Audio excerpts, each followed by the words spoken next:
l'idée de créer les éditions Gusoma remonte à 2000. Moi, j'ai commencé à travailler comme éditeur quand j'étais encore journaliste au journal Iwachu. À l'époque, j'avais lancé le prix Michel Kayoya. Et déjà à l'époque, il se faisait ressentir un besoin d'avoir une maison d'édition qui est vraiment tournée vers la fiction. Et puis, quand j'ai commencé le magazine Jimbere et que on a été en contact nous sommes toujours en contact avec les écoles, les milieux des jeunes et les universités.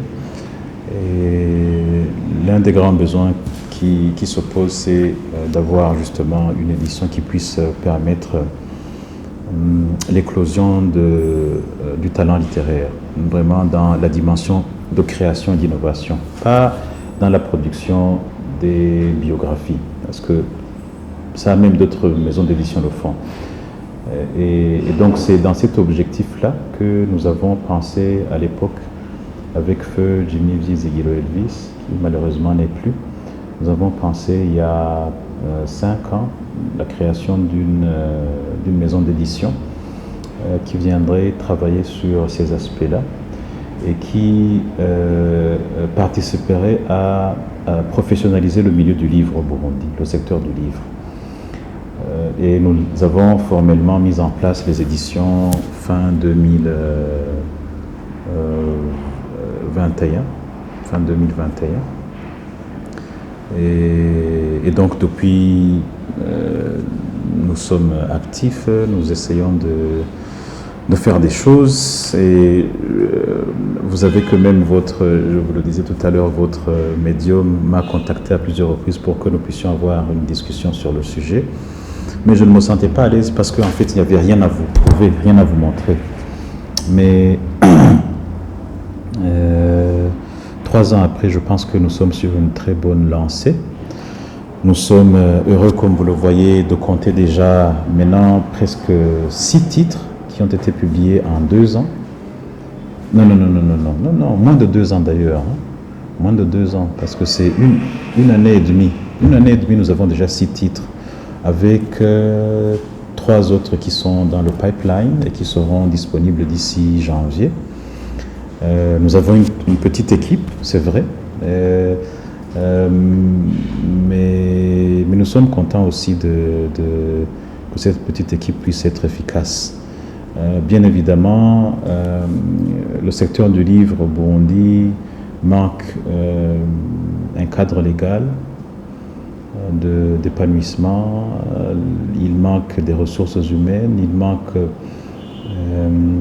l'infrastructure de formation, il manque des moyens de financement, parce qu'il n'y a pas de financement incitatif pour se mettre dans ce secteur-là. Et donc, tous ces aspects-là sont des défis pour nous que nous comptons relever.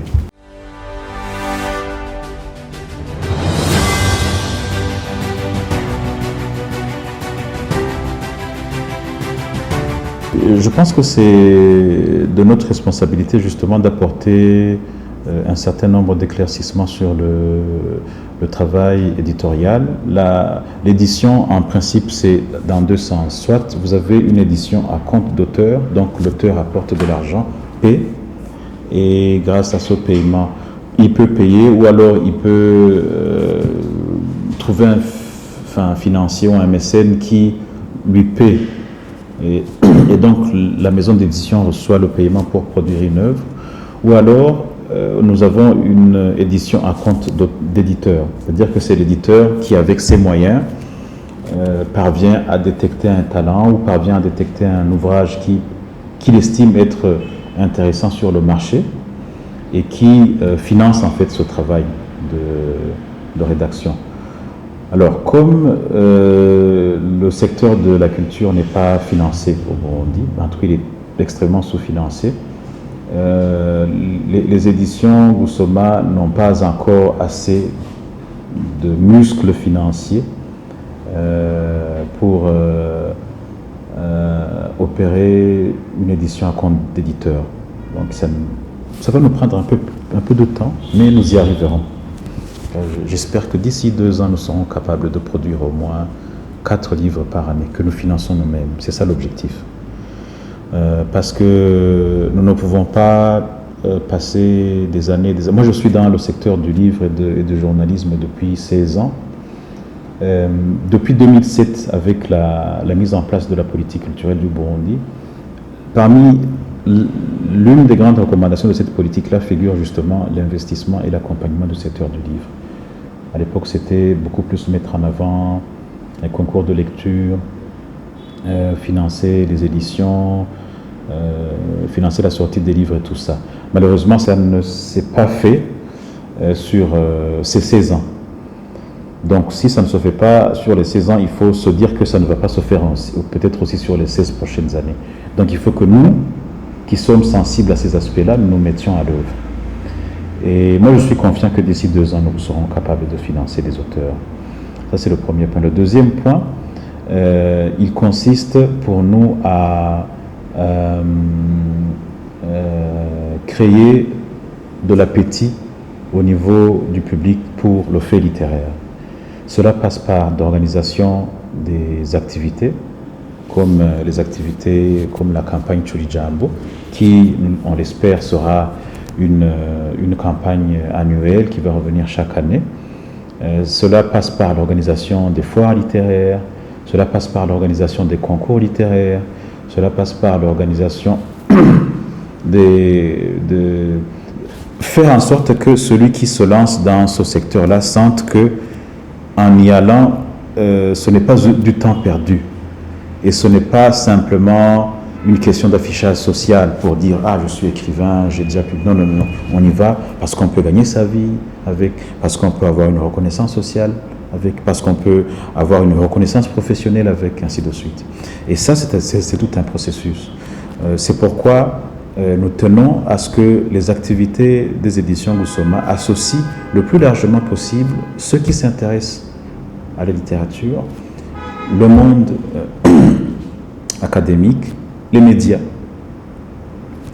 et bien évidemment d'autres partenaires à l'extérieur du Burundi.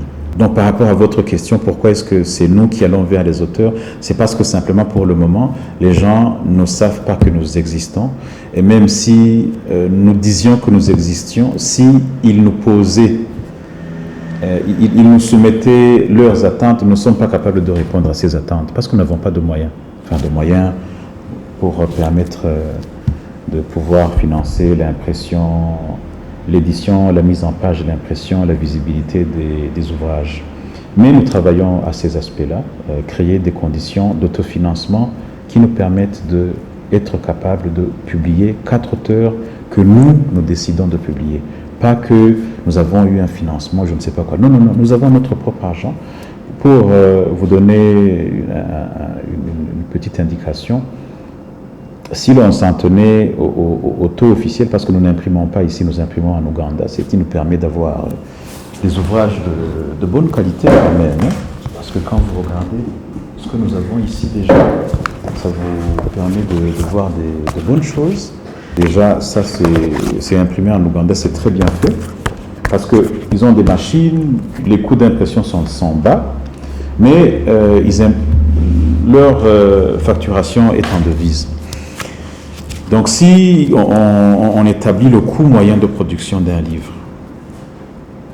le coût moyen de production d'un livre, il sera entre 10 et 20 millions par titre.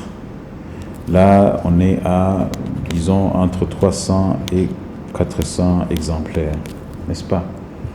Donc si nous voulons publier, nous, 4 auteurs par année, il faut que nous soyons capables d'avoir 80 millions de francs pour publier ces auteurs-là. En sachant que la publication de ces ouvrages-là ne rentre pas vraiment dans une dynamique commerciale. C'est-à-dire que si nous investissons les 80 millions, nous ne sommes pas du tout sûrs que nous allons avoir un retour sur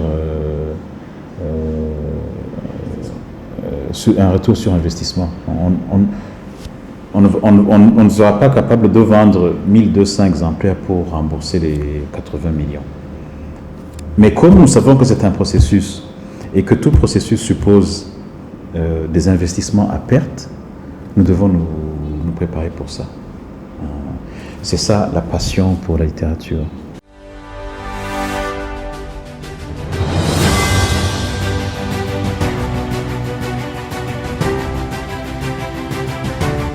Justement par rapport à ces questions-là, par exemple, nous avons lancé le prix Moussoma maintenant il y a presque 2 ans. On était censé donner ce prix-là l'année passée. Mais qu'est-ce qui s'est posé après? Parce qu'on comptait sur des financements extérieurs pour financer ce prix-là. Mais malheureusement, ces financements leur garantie n'a pas été renouvelée. Donc, on n'a plus ce financement-là. Mais on a dit que nous allons donner le prix et que pour chaque titre, le premier aura 5 millions en francs et le deuxième aura 5 millions non, le premier, la meilleure nouvelle en Kirundi aura 5 millions, la meilleure nouvelle en français aura 5 millions. Nous devons avoir les 10 millions pour ce prix-là, quoi que l'on fasse, parce que nous l'avons déjà annoncé. Donc sur les 80 millions, vous ajoutez déjà 10 millions pour chaque prix. Donc ça nous fait déjà 90 millions. Maintenant, vous ajoutez aussi les salaires, tout ça. Donc ça, tu comprends que ça... c'est un peu conséquent, mais c'est pas terrible. C'est pas terrible, parce que 90 millions, c'est 30 000 dollars. Hein? C'est 30 000 dollars. Est-ce qu'il n'y a pas des voitures ici qui coûtent 30 000 dollars qui rentrent chaque semaine? C'est une question de priorité. Si nous, moi je dis toujours, si nous, les Burundais, nous sommes incapables de comprendre que il y a des formes de non-sens dans le fait que nous devons attendre de l'argent européen ou américain ou chinois pour produire des livres, des contes burundais en Kirundi. Si nous devons attendre de l'argent qui vient de l'extérieur en devise pour produire des livres de contes en Kirundi, imigani bitito, c'est que nous avons un problème dans la tête. Nous ne sommes pas conscients de ce que nous sommes.